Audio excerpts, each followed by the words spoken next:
Well, this morning we are concluding this Lenten sermon series titled Loving Generously because next Sunday we are celebrating Palm Passion Sunday. And we've been watching a series of videos. And these videos are trying to communicate a message. And do you realize how difficult it is to communicate in the 21st century? So I thought it would be good for us to look at some of these bulletin blunders. Erwin Benson and Jessie Carter were married October 24th. So ends a beautiful friendship that began in school days. How difficult is communication? Today's sermon, how much can you drink? With hymns from a full choir. The rosebud on the altar this morning is to announce the birth of David Allen Belzer, the sin of Reverend and Mrs. Julius Belzer. One little letter. Reverend Adams spoke briefly, much to the delight of his congregation. Well, that'll never be said of me. He spoke briefly. So, living and loving generously. Last year, we talked about living generously. This year is loving generously. It's based on these video clips, and let me just set it up as quickly as I can. It's based on a family, Mr. and Mrs. Donovan. They have lived a very protected life. They live not only in a gated community, but a gate that surrounds their very own house. They've been blessed with immense wealth. And so they're sheltered. They don't see the world like a lot of other people. And they hire a full-time gardener named Ray. Ray works as a volunteer at the soup kitchen. And they establish a relationship with Ray. And they begin to get connected to Ray. And Ray says to them, "Why don't you come help me serve at the soup kitchen?" And they do. And they're changed. Their lives begin to change. So, this year, we see where the Donovans are not only serving at the soup kitchen, they're raising money for the soup kitchen, and they have an annual fundraiser. And they have invited not only the people to give to the soup kitchen, but the people that the soup kitchen serves. And when the people who are used to attending this fundraiser find that the guest list has changed, then all of a sudden they're upset. At the banquet is a young couple, Thomas and Julia. Julia got kicked out of her apartment by her pimp. Julia found refuge at the soup kitchen where she met Thomas. They attend the banquet. Mr. and Mrs. Donovan hear that Julia has been kicked out of her apartment, and they say, "You can come live in our guest home." So they take her to the guest home, and it's so full of stuff. They have to clean it out. And she says, "Where I come from, we have yard sales." So they have a yard sale. Well, the neighbors just about go crazy. "You mean we're having a yard sale in our neighborhood? Just think of the people that it brings in." Creates lots of controversy. And then Thomas and Julia announce that they're going to get married. And Mr. and Mrs. Donovan say, "Why don't you get married in our backyard?" How do you think the neighbors responded to that? So today, our last video, hear the rest of the story as they prepare for the wedding.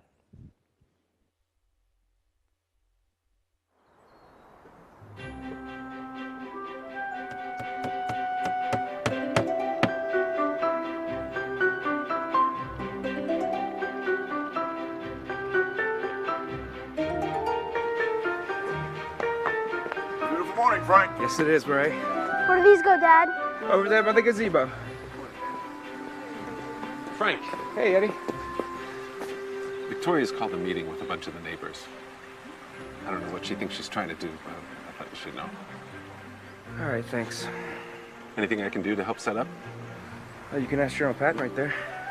You got it. Dolores. Everything okay? Everything's fine. Need help with that?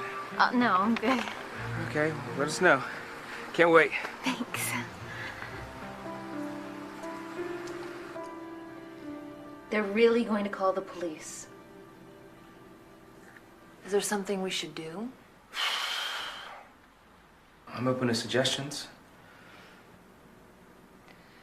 What's wrong? It's just Mark and Marianne, of all people. Yeah. Don't you look pretty? Thanks. Hey, I just talked to Allison. She said her parents won't let her come. Some people just really don't want us to have the wedding here. Yeah, she asked if we were having cake or doing a soup line. Frank, What? It's funny. I don't think that's funny at all. I'm sorry, sweetie. Whatever. If they don't get it, that's their problem. Where's everybody anyway?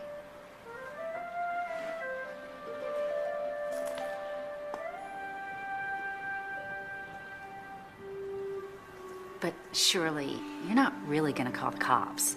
I mean, do they even handle this sort of thing? We're going through a refinance. What happens when the appraiser shows up and sees the United Nations down the street? They're the ones forcing the issue, not me. I gave them fair warning. Eddie, I'm glad to see that you... Everyone, this is Thomas Murphy and his bride-to-be Julia. They have something they'd like to say.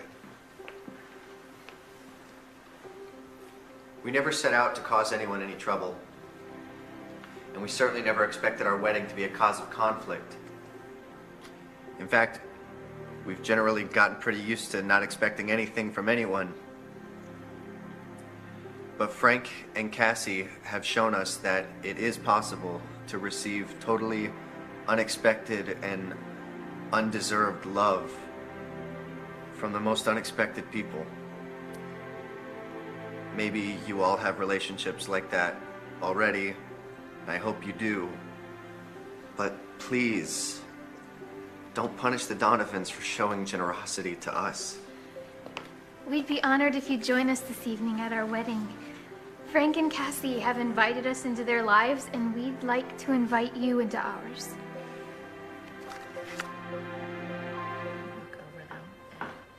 Cassie? Oh, I'm so sorry. Oh, don't be. We were just praying for you guys. Shouldn't you be getting ready? Well, since you all are basically our wedding party, we wanted to get you a gift.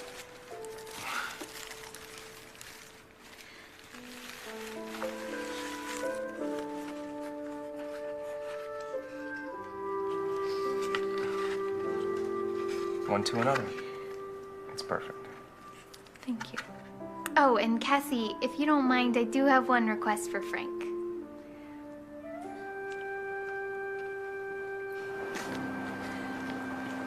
Hey, how you doing? Good. Good to see you, Good to see you, David. Good to see you. You want to get inside? Hey.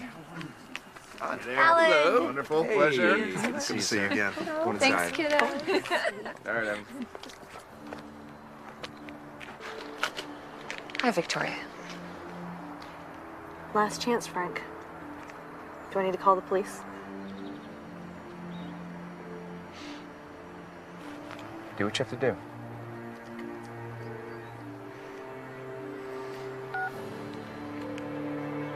Frank.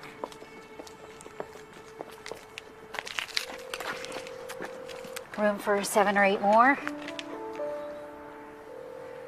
Always. I guess you guys are it. Come with me.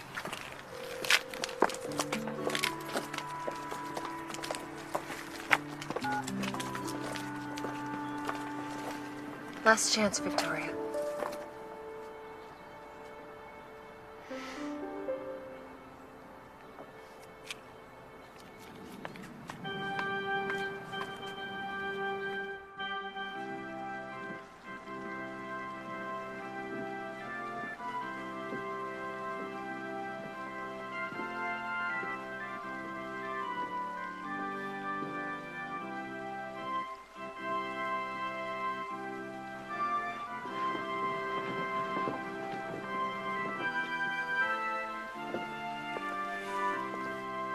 Describe her to me.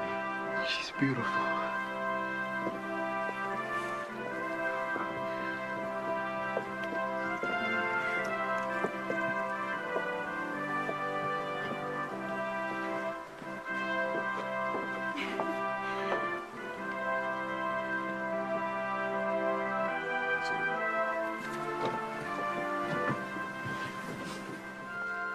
We're gathered here today to inaugurate and celebrate Julia and Thomas, your new life together. Galatians 6:2 says, "Bear one another's burdens, and thus fulfill the law of Christ." Many of us, myself included, stand here today because our burdens, which were too heavy to bear, were borne by others. The phrase "one to another" appears more than 90 times in the New Testament. Love one to another. Be kind one to another. Submit one to another. Jesus summed up all of these one to another's in a single sentence. Whatever you wish others would do for you, do also for them. This golden rule sums up the whole law, he says. Let us pray. Gracious God, may you bless the union of Thomas and Julia. Give them the power and strength by your Holy Spirit to love each other well. Amen. Now, if I were Thomas, I'd want this old preacher to hurry things up. So, in the spirit of the golden rule, let us be generous to this suffering young man. Thomas, do you have a symbol of your love and commitment to Julia? Now, Thomas, repeat after me. I, Thomas. I, Thomas. Take you, Julia. Take you, Julia. To be my lawfully wedded wife. To be my lawfully wedded wife.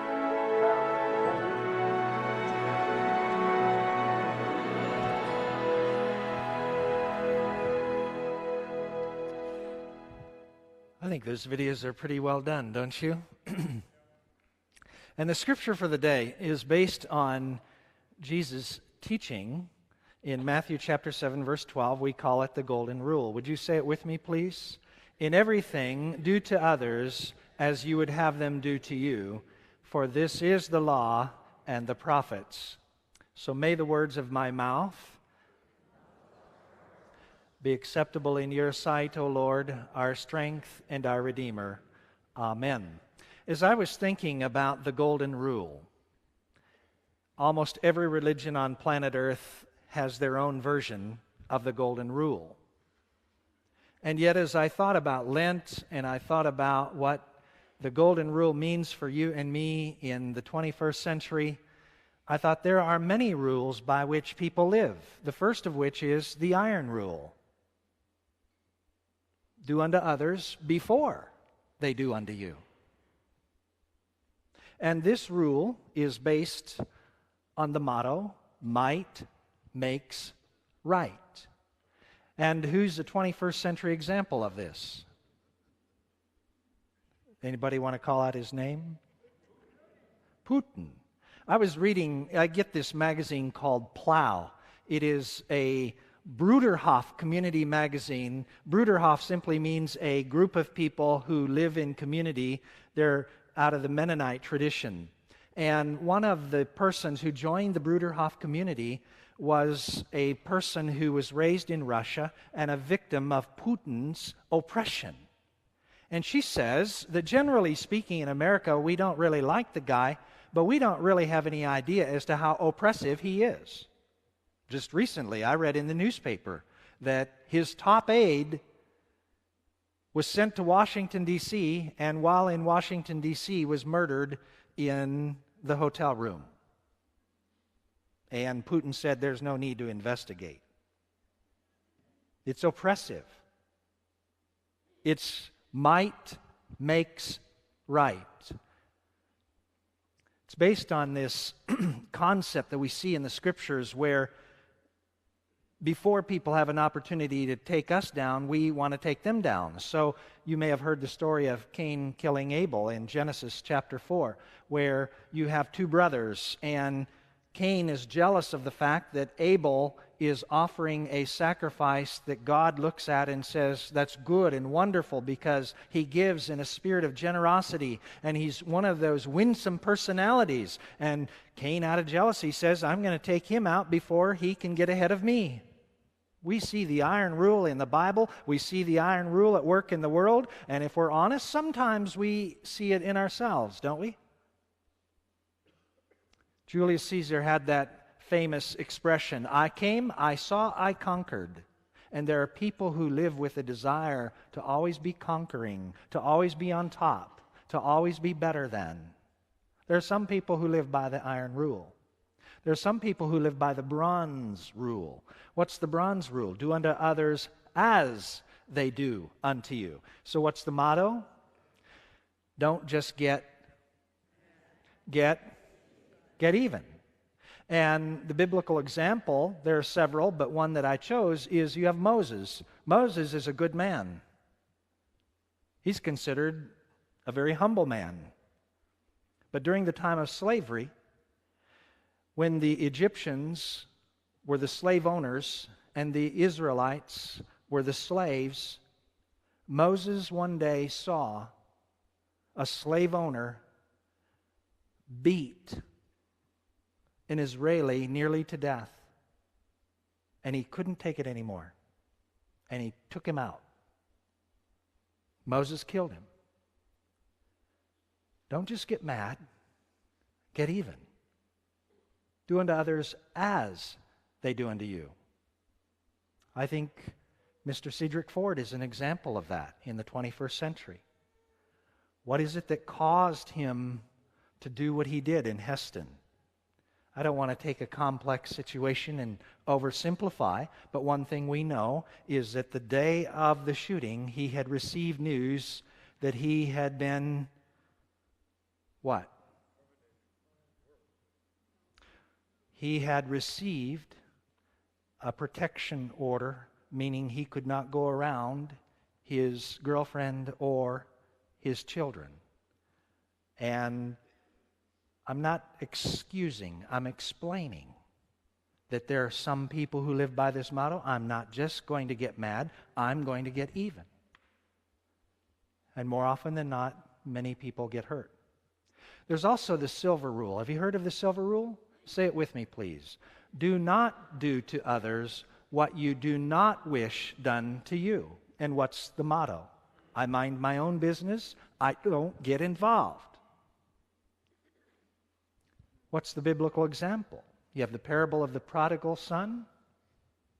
You have the parable of the Good Samaritan. You have the parable of the prodigal son where the older son, he doesn't want to get involved in this celebration, in this party. And you've got this young man who's in need and he just doesn't want to go there. And then in the parable of the Good Samaritan, you have the story where the man is in the ditch and he's hurt and he's hurting and he needs help. And you've got the priest and the Levi, and what do the priest and Levi do? Just walk right on by. How many of you have seen the movie, not the movie, but the show by John, What Would You Do on ABC? I love this show. And interestingly enough, what percentage, according to the show, what percentage of Americans, when they see a need, live by the silver rule and walk right on by? Take a guess.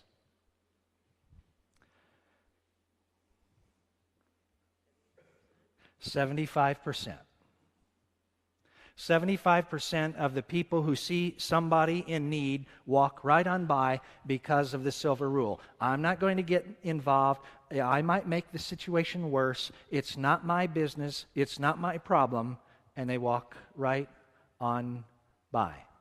So, Harvard University got curious about this as to why 75% of Americans will see a need and walk right on by. And they started analyzing. It became somebody's PhD project as to why we live by the silver rule more often than the golden rule. Now, I won't bore you with the details, but interestingly enough, Harvard produced 10 reasons why 75% of all Americans walk right on by. And obviously, in New York City, a very high percentage of those who see something happening in Central Park, they'll see it and walk right on by. A woman was being stabbed, and 38 people walked by and did nothing. Saw a man stabbing a woman, saw it with their own eyes, and walked right on by. 38 people. That's the silver rule.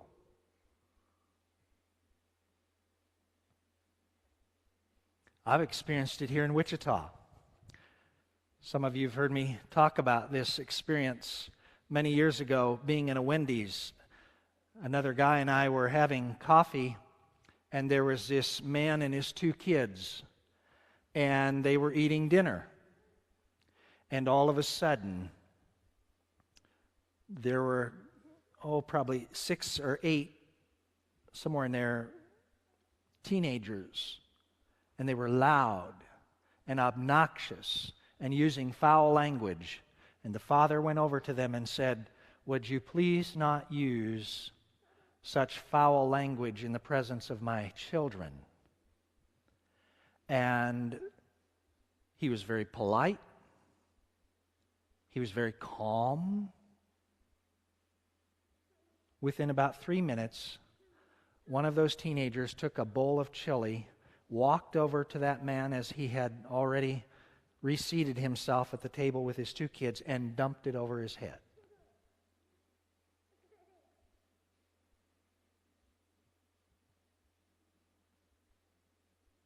And the tables started flying.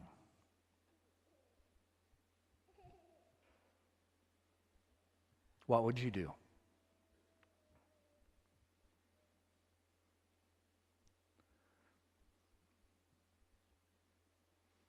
We've all been in situations where it's easier to live by the silver rule. But Jesus taught the golden rule. What's the golden rule? Do to others as you would have them do to you. And what's the motto? Say it with me, please. Do the next right thing that's right in front of you. Do the next right thing that's right in front of you. The biblical example is with the parable of the Good Samaritan, is that the Samaritan, the enemy, the person least likely to get involved. The Jews and Samaritans not only hated each other, but they really, really, really hated each other, and the least likely person is reaching out to the person in need. And that's the parable.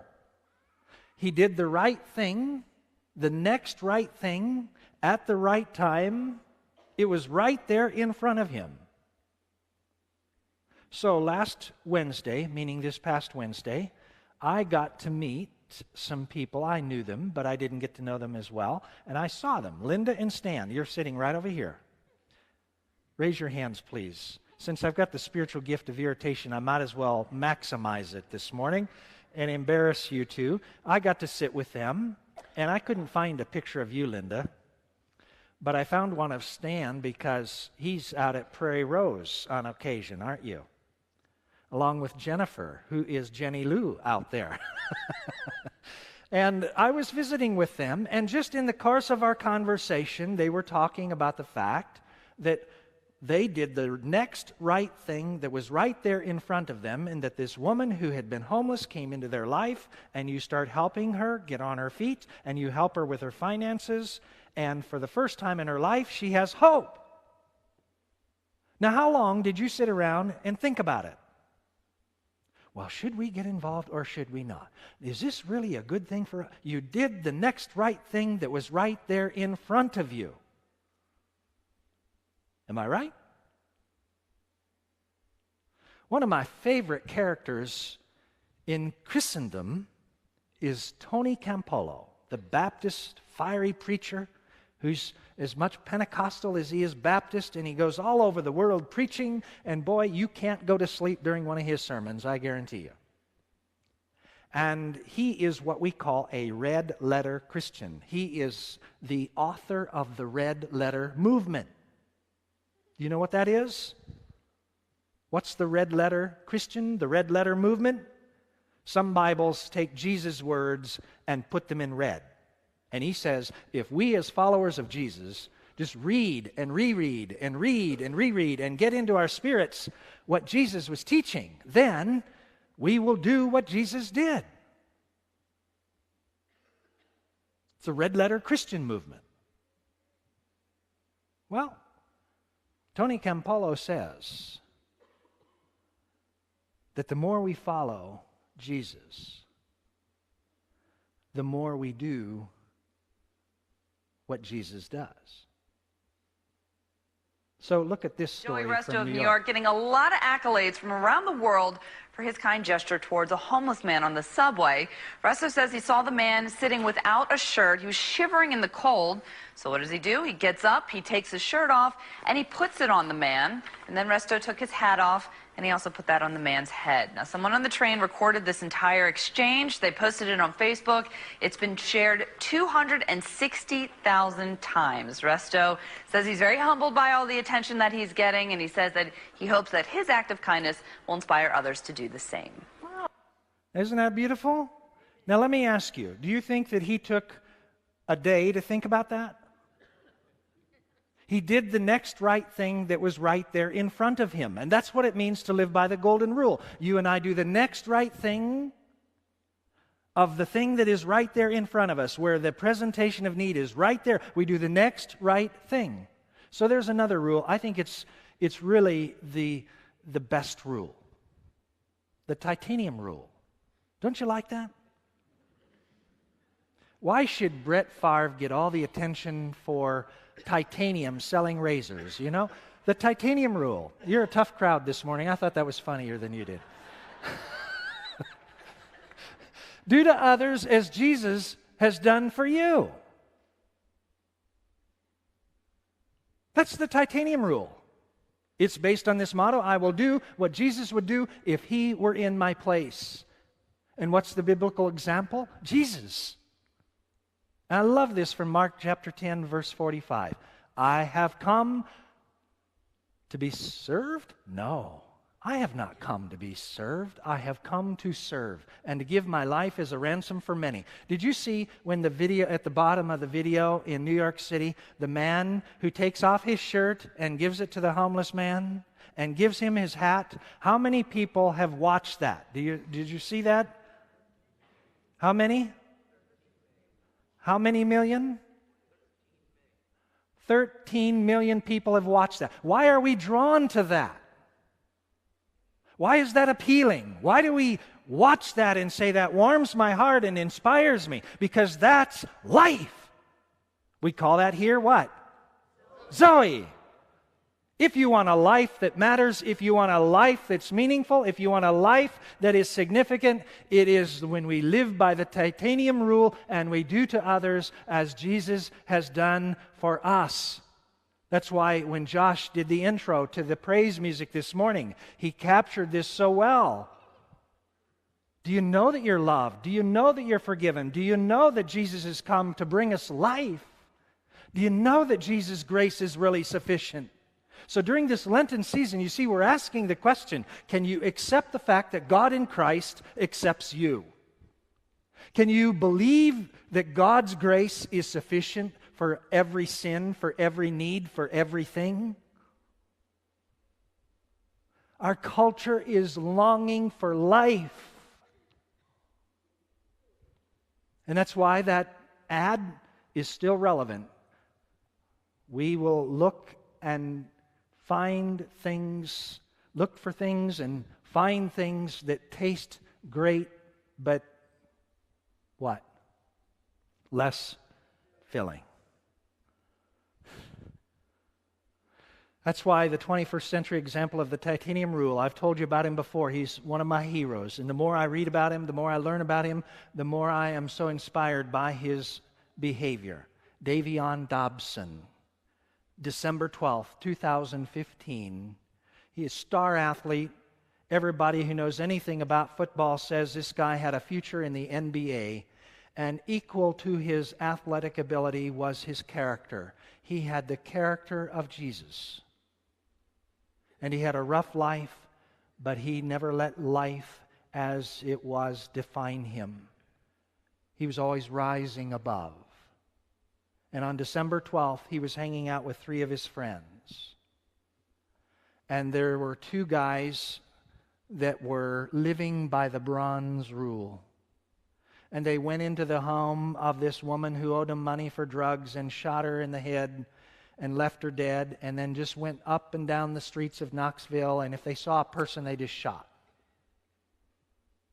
They were not looking at anybody or anything other than if there was a human being, they got shot. And they purposefully weren't in the hood. They went to nicer neighborhoods, and they came to the nicer neighborhood where Davon was living. And his 3 friends were with him on the front porch, and this car screeches by, and Davon sees the gunfire. And just like that, he puts his body over his 3 friends, and he saves their lives and gives his own. Now let me ask you, did he take 20 minutes to think about what he was going to do? He instantly, instinctively did that for his friends because he did for others what Jesus had done for him.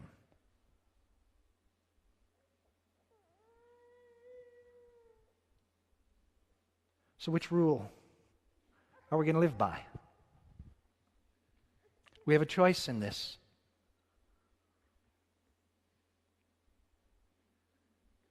And why does it matter? It matters because every human life is sacred to God. Every human life. You've heard the story, I'm sure, about the starfish. The man walking down the beach, seeing a starfish, flinging it back into the sea. This man came along, saw this man doing this, and he said, "Why are you doing that?" And he said, "Because if I leave them here, they'll die." He said, "But there's thousands of starfish. Why do you do this?"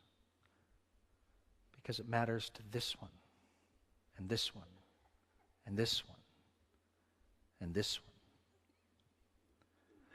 So as we prepare for the Lord's table, which rule describes our lives? And may we never forget that it matters to somebody.